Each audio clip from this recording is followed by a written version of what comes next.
Hi, and welcome to my YouTube channel. This video is about coping with sudden death as a nurse. Now, many of you know I recently went back to bedside nursing after being away for 11 years. This is something that has slammed me back into reality, is being a part of the most gruesome and brutal code blue that I've ever witnessed, let alone been in the thick of in my life. And so this video is about some of the strategies that I'm currently utilizing to cope, and in hopes that this could help you in the future. I'm going to talk about what to expect, kind of what to prepare for ahead of time, in anticipation that something like this could happen to you on your shift, what to do in the middle, and then how to cope in the aftermath. People are getting their mail.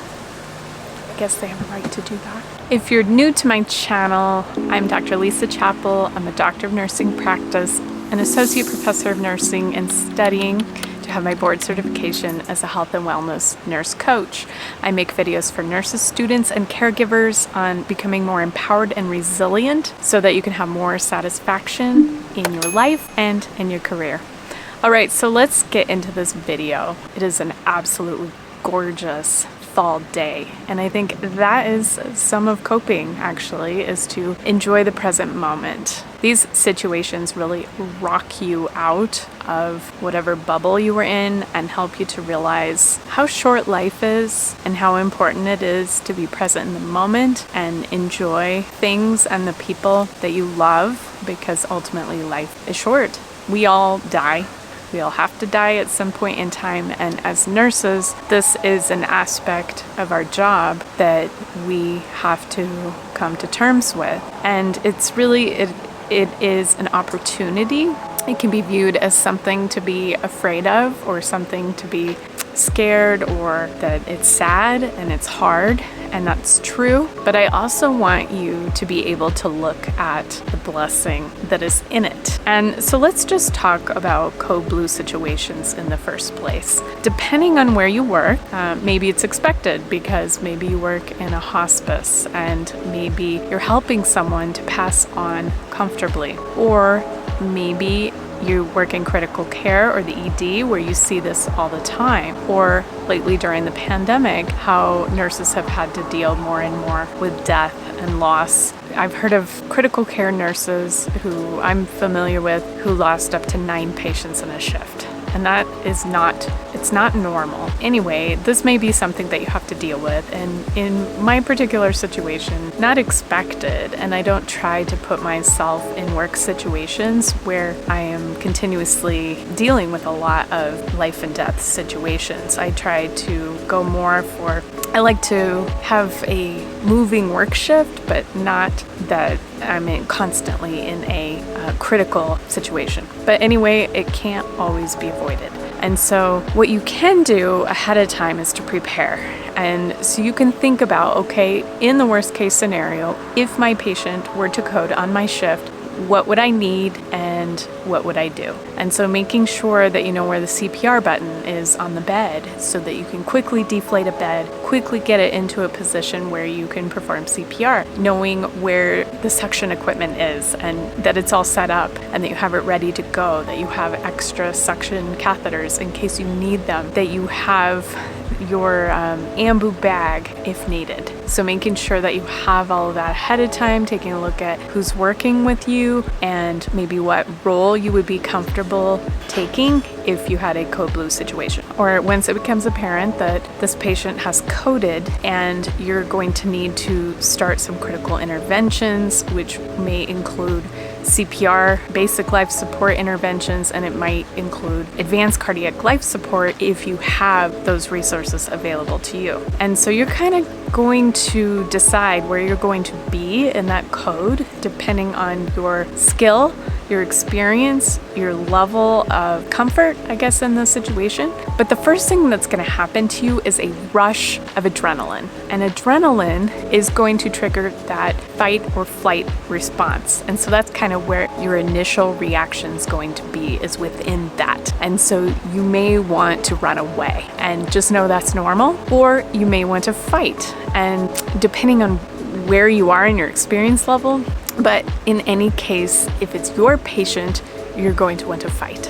And so you're going to get in that room and you're going to be of assistance. And you may be right at the bedside, in which case you may be taking turns doing chest compressions, or you may be at the airway. In this particular code that I was a part of, I saw a new role in that code where someone was at the femoral vein feeling while we were doing compressions and giving feedback on compressions. I thought that was amazing and amazingly helpful. I ended up taking several turns performing compressions in this particular case. And maybe you'll be in the room but on the outskirts and at the ready. Maybe you'll be doing the recording and writing down, looking at the time and noting when medications are given, or documenting that high quality CPR is being given and what actions are being taken by the team. Or you may be a supply runner, and so you're running and getting supplies as they're needed. In any case, you're going to pick a role and you're going to try to stick to that role and not have a lot of changing of roles, because that's where chaos comes from. Okay, so then following the code. Hopefully that you've had a good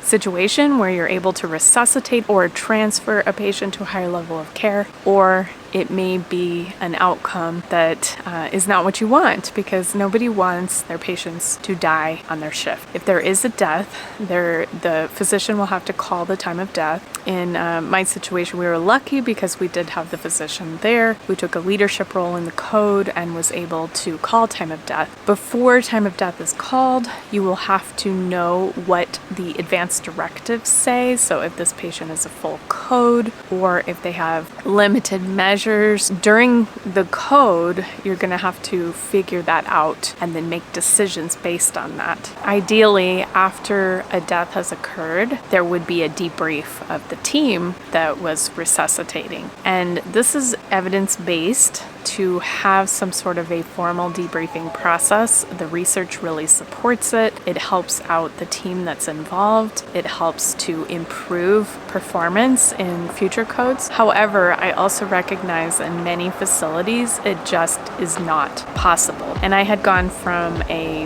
magnet facility where we're always implementing EBP to a different kind of facility. And so this was not possible to have a debrief following the code. And so what ends up happening is that you are going to have to process this traumatic event at some point in time. And so if it's not right after the code blue with the team, then it's going to happen maybe throughout the rest of your shift as you're trying to catch up and then take care of the other patients on the unit. But then it's also going to be taken home with you. It just will. You're going to take these events home with you, and you're going to have to process them in some way. And so that's kind of what I want to talk about, is the processing that happens afterwards. You may get home and just be relieved to be home.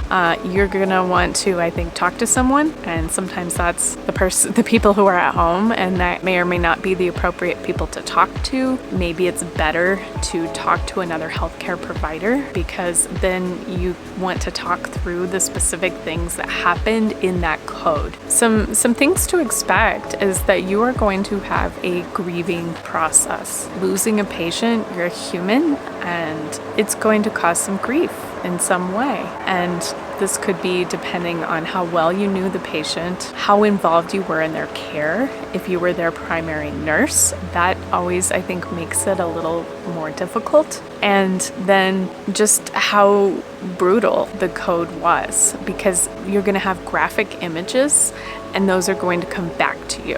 And so you'll be remembering that, and that could happen for days, and then it could happen for weeks, and then even years after the event, these images could still be coming back to you. And so finding a way to process it is really, really important. And one thing that I did that I think was really, really helpful to me is keeping HIPAA compliance in mind and everything, is to journal about the event. And I found it helpful to just document every single thing that I remembered about the event and in the order that it happened and the people that were involved without naming specific names is just to get it all out. And then to also write out the feelings that you were having during this code. And I found it helpful to just decorate a page saying goodbye to this patient. If you have the opportunity to do that after the code blue is done, I guess it depends on how comfortable you feel going to the bedside and saying goodbye while everyone is, you may actually, as a nurse, you may be performing the post-mortem care, cleaning up the body, pulling tubes, getting everything prepared for a coroner, figuring out there's going to be an autopsy, and then having family come in. I think that was probably, one of the most difficult parts for me was having the family, then saying goodbye and talking to the family. That's gonna hit me and that stays with me. So all those images are going to continue to come back. Another thing that I think is so helpful is to learn and study. So study the pathophysiology, study the potential complications that occurred, and look into that, learn as much as you can about it. Because now you've seen it. You have seen this particular situation unfold and you know what it looks like, and it is going to be super helpful to put in the archives and then be able to pull that knowledge out to help future patients. So really learning anatomy and physiology of whatever it was that was occurring, if it was a heart attack, if it was a respiratory issue, figuring that out and then studying as much as you can about that particular situation, about the diagnosis, about the scenario is really going to be helpful to you. It's going to help you cope a little bit better, and then it's also going to help you learn and understand for the future. Another tendency, I think, what you're going to do is you're going to want to place blame. And you're going to maybe internalize some of it and place blame on yourself. And then you're also going to think about the actions of the other people in the room. And you may want to criticize or critique their actions as well. I think it's helpful to remember that most people, anyhow, the vast majority of healthcare workers are doing their best. They have the absolute best intentions. They're trying to help this patient and resuscitate this patient. We're all people and we're all going to make mistakes. So having that sort of forgiving mentality, both for yourself and for others, is going to be really helpful. But in terms of the blame that you're going to want to take on, you're going to be thinking, is there something that I did wrong? And reviewing in your mind the medications you gave, all the actions that you took that day. Then during the code, was there something that you could have done better? You may be critiquing yourself and thinking, I should have done this or I should have done that. And so stick around toward the end, because I also have a gift for you to help you, I think, process these situations if you've been through that and you know what I'm talking about and you're having troubles forgiving yourself. Later, you may be involved in a root cause analysis with the team. So those are good to be a part of. So I would recommend doing that if you have the opportunity to, because they're super helpful. Another thing that I want you to keep in mind is what a blessing it is to be a part of a person's life, that nurses are there when babies are born, but we're also there on the last day of a person's life. And what a gift and what a blessing that is. And not to forget that, even though it's painful and it's hard, but it's also this incredible blessing to be a part of that cycle of life. One other thing I would encourage you to do is, as you're reviewing this event and that you might be blaming yourself, I encourage you to write down what went well. What did you do well? What did your team do well? And keep that in mind and think about that and give yourself credit for the things that you did really well. Then just all the other ways that you cope, if it's through artwork, enjoying the present moment, going for walks. You're going to need to take some really good care of yourself and just allow that. And I know it's tough when you just have to turn around and go back to work the next day, but look at your next day off and plan to really nurture and take care of yourself in a very caring and profound way. So whatever that means to you, go for a nature walk, go for a hike, be with nature, spend some time with loved ones, maybe spend some time alone to really process, help yourself get through. All right, so now I would like you to repeat a mantra with me. Repeat after me If you've had a situation with a patient that you're still struggling with, whether that happened yesterday or it happened years ago, I want you to repeat this mantra after me. I am a good nurse.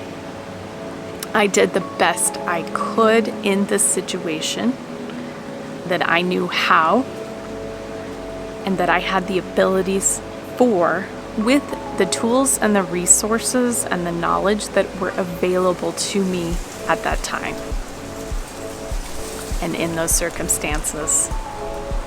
The people there were also doing their best. I forgive myself for anything I feel I could have done better. I forgive others in the situation. I promise to learn all I can and then apply that knowledge moving forward so that my future patients benefit from my knowledge and my expertise. I promise to heal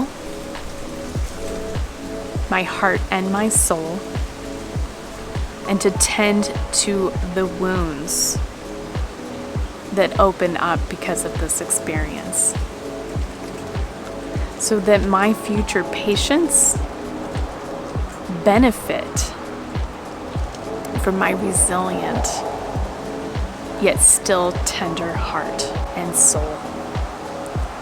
Most of all, I promise to learn and grow and be a better nurse and care for myself so that I can show up for the patients that need me and the people who need me. I thank you. Insert the patient's name, or if you don't know their name, be thinking of them. I thank you for your role in my life and for allowing me to be one of the last faces that you see on your last day of life. I realize that this is a privilege and I will never take it for granted. Thank you. Now don't forget to give this video a like if it was helpful to you. Please hit that subscribe button below and join us in this growing tribe. Hit that bell for notifications. I do release new videos every week. And have an amazing day, week, month, and year. And do remember to take great care of yourself. And also remember, you are a great nurse.